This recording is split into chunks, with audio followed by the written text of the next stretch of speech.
Bonjour, je m'appelle Margot et je suis ici avec mon amie Pris qui est derrière la caméra et ensemble on se demande ce que ça veut dire que la coopération au Québec. Aujourd'hui on est au 5333 rue Casgrain à Montréal et on vient visiter une coopérative de luthiers, Mylen Guitar Coop. Tu sais genre moi c'est sûr que c'est le premier donc je me sens un peu stressée.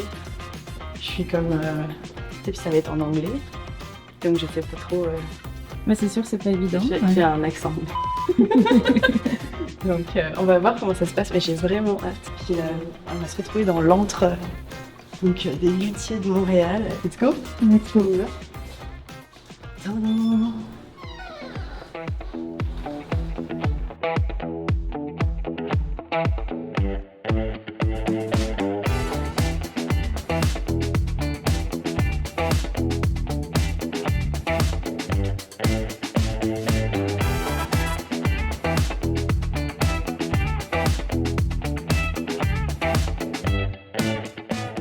Lui, c'est Mike, le cofondateur de la coop. Avec Jérémy, ils ont monté un espace pour rassembler. Écoutons ce qu'il a à dire. The goal when we first started the shop was, one, for Jeremy and I to have a space to work, but then we also wanted to have room for people to come visit, and so we wanted to have extra bench space. So it's like, some other guitar maker wants to come and spend a month working in the shop. Like, we could do that. Or we wanted that, a friend comes and wants to do a project. Like, there's space for them. So that was always one of the goals, and we wanted to have a space that we could open up to like the local music scene. So we wanted to have concerts and events in the shop. So we wanted to find a space where we could, when we were designing the space and how we wanted the benches to be, that we could make sure that everything could get pushed to the side and we could have concerts or events like that. So that was kind of the initial parameters or goal that we're looking for, but nothing really much beyond that. All the machine and wood and stuff you have here, it's like in common. Everything, all of the infrastructure is shared. Okay. Like machines, paying for electricity, paper towels, glue, all of those types of things. Stuff you need to be... to actually make it work and build and stuff is all shared and part of the co-op. Then we also have personal tools. So like my chisels and things like that, those are mine. Nobody else uses those.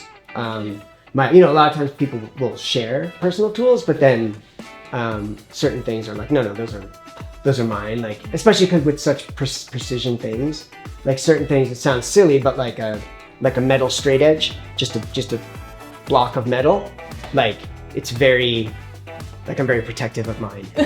It's just a piece of metal, but like I understand. if somebody bumps it into the wrong thing and you get a little in it, then that $100 piece of metal is now worthless, right? So like there's certain like personal things and I'm like, no, that's mine. But most of my tools, I'm happy to let people borrow.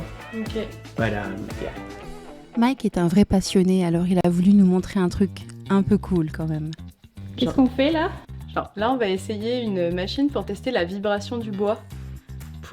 C'est ça? Like it's like to test vibration on the guitar, like on the wood. That's it? Yes. It's like a chai latte on a guitar. Yeah.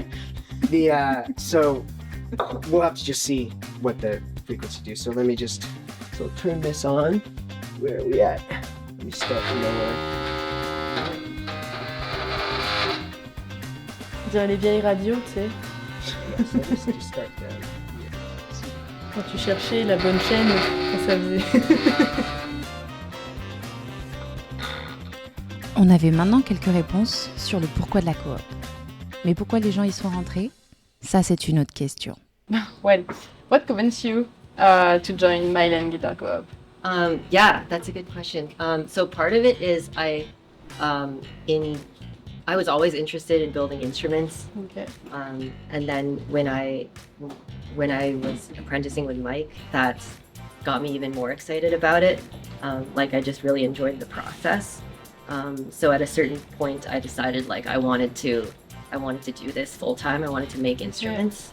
And then the co-op specifically, the reason I wanted to join the co-op specifically is that it's so much easier to especially starting out as a new builder, Yeah. and especially now as like rents are going up and the cost of everything is going up. Especially in Montreal. Yeah, it's like I don't even know if it would be possible for me to Okay. do this without like a shop where we like So- share all the machines and So it's like really easier Yeah. to be in a co-op Yeah. like by yourself. yeah, both Okay. like partly the financial burden, like the cost of like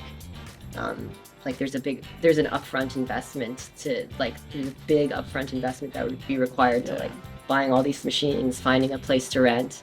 But then also like if you're new and you're just starting out and you're in the middle of working and then something happens and you're like, I'm not sure what to do now. You can ask for You can just, advice and like, get share. looked around. Yeah, so that also makes it easier. So like Okay.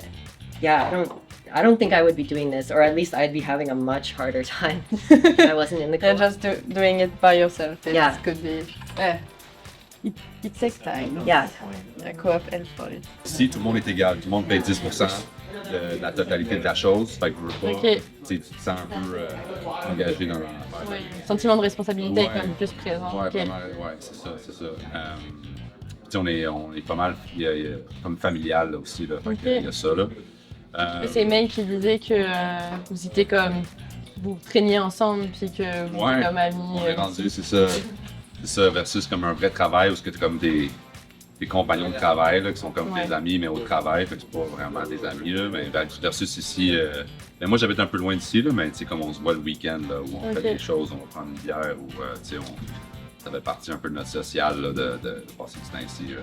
Ok. Malgré que tu sais, moi je suis ici très tôt le matin, fait que moi puis Jérémy, on est surtout ici très tôt le matin jusqu'au début de l'après-midi, versus les autres qui sont là plus en après-midi Ouais. au soir.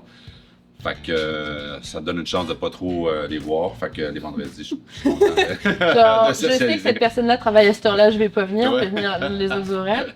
À un Ok. moment donné, c'est assez, là, j'en ai assez. Mais c'est ça, vous êtes comme tous libres de vos horaires, puis de choisir Ouais, quand ouais. est-ce que vous travaillez, puis les projets sur lesquels vous travaillez. Non, on a accès 24/7 ici. Fait que on a toutes nos clés pour le bâtiment, Ok. pour la place. Fait qu'on vraiment, on vient quand on veut. Genre, si t'as envie, genre, il te prend une lubie, là, 3h du matin, tu peux venir ici. Ouais. Ok. Ouais, tu peux dormir ici si tu veux, là, malgré que c'est moins bien vu, mais je l'ai déjà fait. Là. Ouais. Entre deux machines en Ouais. arrière. Sinon, les autres choses qui m'ont bien, je pense comme ça a sûrement été dit par les autres, c'est vraiment la générosité du knowledge, des connaissances. Parce que tu sais, dans notre domaine, c'est un peu tabou des fois de partager son secret, tout ça. Ouais. Versus ici, il n'y a pas vraiment de secret. Puis même en fait qu'ensemble, on arrive à avancer genre certaines technologies où on va essayer certaines choses en plus en Yeah. discutant ensemble. C'est ça, tu sais, tout le monde faut qu'il fasse sa part, mais des fois, tu sais, c'est une cohabitation. Fait que, tu sais, ça a l'air bien beau, mais tu sais, c'est sûr qu'il y a des côtés cohabitation. Là, tu sais, avoir des colocs, c'est avoir des colocs quand même. Là. Oui. Fait que, tu sais, Il Fait faut que faire ça sa aussi, vaisselle, puis laver le plancher, là. exactement. Puis remplacer le papier de toilette aussi, Oui. c'est assez important.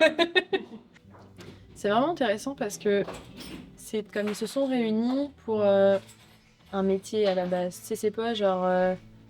C'est pas les valeurs ou quoi qu'on. J'ai l'impression qu'on paye pas en premier. C'est genre vraiment, on travaille ensemble, il y a des enjeux. Enfin, faut qu'on travaille ensemble parce qu'il y a des enjeux de financement au démarrage de l'entreprise. Genre, tu sais, comme. Par exemple, on nous a dit que ça coûtait comme presque 25 000 $ de démarrer tout seul. Là. Ouais. Pas un investissement que tu peux faire. Non, Et la c'est ça. coop permet ça. Donc ça, je trouvais ça comme vraiment smart. Puis après, le fait que ces 10 personnes-là soient dans la coopérative, que ça soit elles et pas d'autres, c'est parce que c'est les valeurs qui les ont comme solidifiées ensemble. C'est- Oui, c'est ça. C'est-à-dire qu'au début, tu rentres dans une coop, mais tu n'es pas forcément au courant de tout ce qui se passe au niveau des valeurs, mais tu as un but commun qui est, par exemple, d'acheter le matériel. C'est ça. Tu me donnes, mais après, une fois que tu restes dedans, pour les valeurs. C'est ça. C'est en gros, c'est vraiment genre comme je veux suivre mon rêve. Il y en a plein qui nous ont parlé de leur rêve là, genre comme c'est vraiment un job de rêve pour eux, un rêve d'enfant. Puis, tu sais, de se dire, ah bah peut-être ça aurait pas été possible, ça aurait été compliqué, j'aurais dû travailler dans une grosse entreprise, puis faire des choses qui sont pas nécessairement ce que j'aime faire. Tu sais, ils choisissent leurs projets, ils choisissent leurs horaires. C'est comme, ça sonne comme un monde idéal, tu sais, t'as 20 ans, tu sors de l'école, tu fais ça, c'est comme, waouh! C'est vrai, hein? Et j'ai l'impression qu'ici, il y a ce truc de, tu sais, on l'a senti toute la journée, l'espèce de dynamique qu'il y a entre eux, en fait. C'est comme on n'a pas eu tant d'interaction entre les gens pendant la journée de travail, mais plus des petits conseils, des petites entraides, de l'emprunt d'outils. On les a vu utiliser les machines, on les a vu comme fabriquer leurs instruments et tout ça. Mais il n'y a pas eu genre comme de grosses discussions, parce que c'est pas ça une coop en fait, c'est comme on fait nos choses, puis quand on a besoin, comme on va le voir tantôt, là, genre, de pouvoir comme parler ensemble, mettre les choses à plat, puis être capable de fonctionner ensemble. Tout le monde doit avoir son espace, tout le monde doit avoir sa place, tout le monde doit participer aussi, on nous a parlé des 10%, genre de financement, tout ça, mais comme il y a plein d'affaires en fait qui sont comme propres à la coopération. Mais si tu les vois de l'extérieur, tu te dis pas que c'est une coopérative. Du coup, toi qui connais bien en coop, qu'est-ce que tu dirais que ça peut J'essaye. apporter Qu'est-ce que tu dirais que ça peut apporter aux gens qui vont regarder, par exemple? Mais moi, je pense que l'épisode d'aujourd'hui, pour les personnes qui vont nous regarder, ça va être de se dire, au niveau de la coopération juste, c'est de comme, ah bah en fait, c'est pas si compliqué. Ouais. Il n'y a pas cette lourdeur-là. Il y a des coops où c'est comme, ils l'ont dit aussi plusieurs fois, c'est comme ils sont que 10. Donc ils peuvent garder une certaine légèreté en termes d'organisation. Puis l'organisation qu'il y a, par contre, elle est là. Puis elle est comme, c'est structuré, tu sais. Fait que je pense que ça peut amener aux gens qui nous regardent de se dire, ah bah ouais, en fait, la coop, c'est comme, bah tu sais, il y a toujours des inconvénients, des enjeux, mais peut-être moins que ce qu'ils pensaient au début. Ouais. Parce que la forme qu'on a vue aujourd'hui, c'est vraiment chill. Genre, t'es d'accord? Oui, je suis d'accord. Je suis d'accord. Tous les vendredis, la coop organise un meeting pour discuter de tous les tenants et les aboutissants de la coopérative. Bah, pendant la réunion qu'on a fait tout à l'heure avec toute l'équipe, genre en gros, pour eux, c'est l'occasion de mettre au point les choses.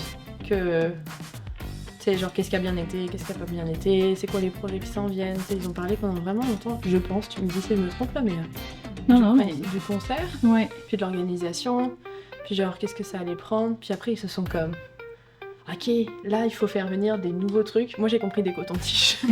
Mais il y avait des cotons-tiges à faire venir, mais il y avait des boîtes aussi, il y avait beaucoup de boîtes. Et c'est ça, c'est comme parler d'espace, parce que vu qu'ils se séparent, et chacun a son stock réparti sur les différentes étagères, c'est comme ok, ben là j'ai comme du nouveau stock qui arrive, mais j'ai plus de place sur les étagères, donc est-ce que je peux t'emprunter genre some space pour mes boîtes, tu sais. Fait que c'est un peu, c'est ça, le genre de rencontre qui permet de comme calibrer tout ça, j'imagine, bah, j'ai l'impression en tout cas.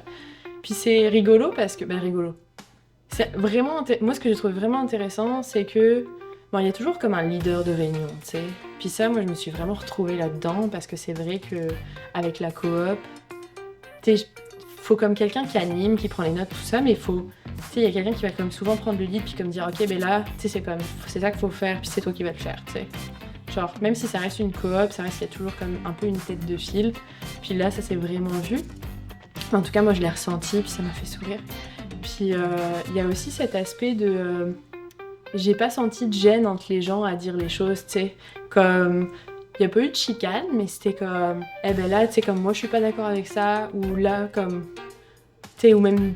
faire des blagues ou comme Ouais, il y a l'interaction. beaucoup d'échanges, beaucoup de... Ouais, et puis différents types d'échanges, tu sais, genre d'interaction entre les gens, c'était pas comme ah ben oui on approuve tout, puis comme c'est toujours la même personne qui parle, même s'il y a un leader, ça reste que tout le monde participait quand même. Puis ça, j'ai trouvé ça vraiment fun, j'ai trouvé ça vraiment cool. Puis c'est comme... c'est pas dans toutes les coopératives non plus qu'on voit ce genre de fonctionnement, tu sais, il peut y avoir, parce que là ils sont 10, donc ça reste à taille humaine. Mais c'est sûr que dans d'autres grosses coops, tu peux trouver des fonctionnements un peu plus hiérarchiques peut-être. Puis tu sais, peut-être des réunions différentes qui vont fonctionner par pôle, alors que là c'est comme, ok, le vendredi c'est on fait le ménage, let's go, on met de la musique, c'est un rituel. Puis après on fait la réunion, puis après c'est comme l'instant festif où chacun va prendre sa bière, puis comme on va quitter un peu le cadre du travail. Puis ça, j'ai trouvé ça vraiment intéressant. Ben vraiment, moi quand j'ai commencé la lutherie, c'est des gars-là qui aspiraient à être comme eux et tout. Ok. Au final, je ne peux pas travailler avec eux. C'est grâce à eux, là, tout. Fait que c'est l'esprit de quoi, puis ça, c'est Ouais. l'échange de knowledge, des... Oui, mais de comme pouvoir partager au-delà de comme l'espace, les outils, etc. mais genre comme la connaissance, puis l'envie. Ouais. De comme pourquoi t'aimes ton travail, pourquoi t'es passionné par ça. Absolument. Et ouais, non, c'est vraiment nice. Mais ça, on l'a ressenti toute la journée. En fait. Genre, Nice. c'est vraiment C'est cool. accompli, là. Yes. Après avoir passé du temps avec eux, on se rend bien compte que c'est la passion qui les anime. Mais est-ce qu'ils ont un conseil à donner aux futures générations? Je dirais de suivre ce qu'on aime à faire dans la vie, puis les choses continuer à avancer, puis déboucher. Puis quand je dis continuer à avancer, c'est vraiment de travailler fort. T'sais. Moi, je pense que c'est une des choses qu'il ne faut pas avoir peur dans la vie, c'est de travailler fort. Il faut mettre les heures, là. C'est vraiment ça, là. Il n'y a pas de secret. Puis si tu fais ce que tu aimes, ben les heures sont moins pénibles. Et quand c'est une passion, c'est pas des heures. Exactement. C'est genre, c'est ça. c'est juste quand t'es à la job devant ton ordinateur, puis t'es comme je sais pas pourquoi je suis là, c'est comme les heures sont tellement longues. C'est dur de déboucher à autre chose si t'es pris dans ce labyrinthe-là, parce que comme les nouvelles affaires vont moins arriver dans ta vie versus si tu suis ta passion, si tu suis les choses, des choses vont arriver à toi, tu vas pouvoir prendre des choix puis plus te diriger, puis quand ça va être 10 ans plus tard, ben tu vas regarder ton cheminement, tu vas être content de ce que tu es rendu. Pas hésiter à se lancer pour la poursuite de son rêve. Ok. Parce que c'est ce qui va la garder heureuse le plus longtemps, là, plutôt que d'avoir juste un emploi là, qu'elle a trouvé en lien avec peut-être son domaine d'études. Là. I would say if you find people that you like working with, then working together can make everything easier. Like if you're like if you're an artist, like it's sharing a space with other people makes it easier to rent. And like it's getting harder and harder to be like an artisan or an artist or something. But I think something that really a tool that we have like against that is to like come together and share ideas and share. So Sure. stay find people you're good with and Yeah. you work good with and just keep it together. Je trouve ça important que les jeunes personnes qui rentrent dans une coopérative, bon, déjà découvrent le modèle, mais aussi sachent à quoi s'attendre. C'est comme, il y a du fun, il y a beaucoup de fun, mais il y a aussi des responsabilités, tu sais. C'est comme le fait de mettre la main à la pâte, puis genre, c'est Mathieu qui nous en parlait tantôt, ce côté de... t'es pas... Tu sais, comme tu vois que tout le monde met beaucoup d'efforts, bah, toi, t'as pas envie d'être le dernier qui en fait pas, tu sais. Et donc, à DN Coop, il y a un peu ce truc-là. C'est ce truc-là, en fait, de montrer qu'il y a un autre modèle qui existe, puis c'est quoi l'essence, la racine, tu sais. Genre, le Québec, c'est une terre de coopération, là, historiquement. Et que c'est comme, ok, ça vient d'où, puis comment ça s'incarne dans les coopératives qu'on voit ici. Et est-ce que tu pensais qu'il y aurait des coopératives de luthiers? Ben non. Mais C'est quand même c'est comme, j'étais pas vraiment étonnée, mais j'ai trouvé ça assez incroyable oui, tous les métiers peuvent être une coop en fait. Il y a une coop de dentistes qui s'est créée il y a pas longtemps. Il y a des coopératives de psychologues, il y a des coopératives de parcours aventure, des coopératives de tatouage, t'as un métier, à partir du moment où t'es plusieurs à le faire, tu peux être en coop. Après une journée bien chargée et bien remplie en passion, on peut faire enfin une conclusion. Bon, bah c'est fini. Je suis épuisée pour vrai. Toi aussi, je sais, genre. Ouais, je suis morte. Il y a eu beaucoup de... Mais c'était vraiment une bonne journée, genre on a appris plein de choses, comme c'est vraiment malade. Mais la question, ça reste, est-ce que on a trouvé une définition de ce que c'est que la coopération? T'en penses quoi, toi? Genre, là, si tu devais dire en On une a phrase, trouvé c'est quoi la une coop? définition, pas toutes les définitions. Non, c'est ça, une définition. Je pense que ce qui rejoint tout le monde, c'est comme les valeurs, le faire ensemble, puis que les différences qui rassemblent tout le monde. Et ça, j'ai trouvé ça nice. Ça serait ça la coopération pour aujourd'hui, je pense. Parfait. Ok.